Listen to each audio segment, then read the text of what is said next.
नमस्ते।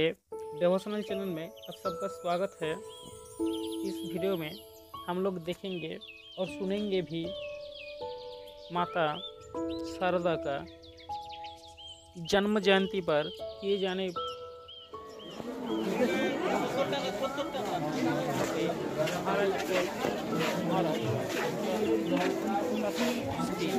और माता का इतना खूबसूरत मंदिर और आप लोगों को देख कर ही हैरान हो जाएंगे।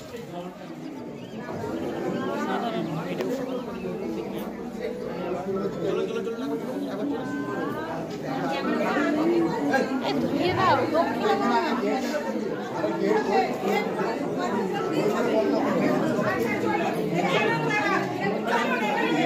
বাবুকে বলছেন যে এই যে দেখা যাচ্ছে যে কিছু আমি তো চলে যাব, কিন্তু এখানকার এই আশ্রম চালাতে কিন্তু জমি জমির দরকার হবে।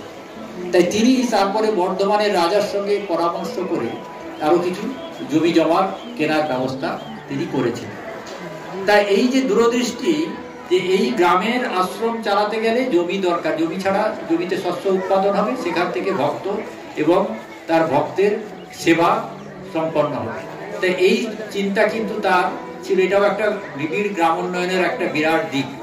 এখানে শহরের মতন চিন্তা তিনি করেননি। তিনি করেছেন যে এখানে জমি কি করে বাড়ানো যায়, এখানে জমি বাড়লে এখানকার সম্পদ বাড়বে। তার একটা খুব ইম্পর্টেন্ট কথা আছে যে তাকে কি একজন ভক্ত একটা দামি কাপড় দেওয়ার পরিকল্পনা করলেন। তিনি যখন জানলেন যে আমার তো অনেক কাপড় আছে, তিনি বললেন যে ও যে কাপড়টা দেবে ওর মূল্যটাতে ওই টাকাটা দিতে পারবে, কারণ এখানে কোথায় একটা জমি পাওয়া যাচ্ছে সেখানে কেনা। তারপর দেখা গেল যে জমিটা তিনি দেবেন বলেছিলেন, কোনো কারণে আবার হঠাৎ দেবেন না ঠিক করলেন, যেমন হয় আর। তা উনি তখন কি করলেন, টাকাটা বললেন যে তুমি কোয়ালপাড়াতে পাঠিয়ে দাও। তা সেখানে কেদারকে বলে ধান কিনে রাখতে, তখন ধানের দাম কম, ওই ধান কম দামে ধান কিনে রাখলে যখন ধান বাড়বে ওই ধানটা বিক্রি করলে ওখান থেকে টাকা আসবে। তো এইরকম প্ল্যানিং গ্রামে থেকে তিনি কিন্তু করে গেছেন গ্রামের উন্নয়নের জন্য।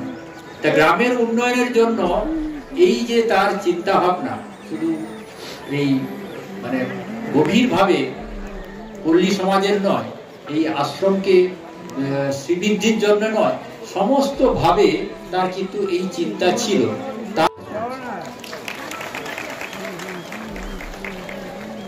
আমাদের স্বামীজি রসায়নের ছাত্র,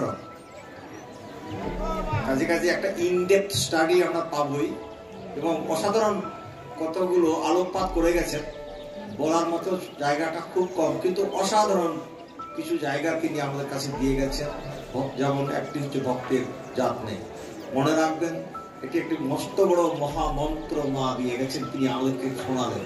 অসাধারণ। আমি অনেক ধন্যবাদ জানাচ্ছি তাকে, আমাদের কমলস্থান নন্দজি, তাকে আমরা আমাদের কৃতজ্ঞতা এবং ধন্যবাদ জানাচ্ছি এখানে আসবার জন্য এবং সুন্দর একটি বক্তৃতা রাখার জন্য। ছোট্ট করে একটি সঙ্গীত পরিবেশন করবে আমাদের ছাত্র দেবায়ন চ্যাটার্জি।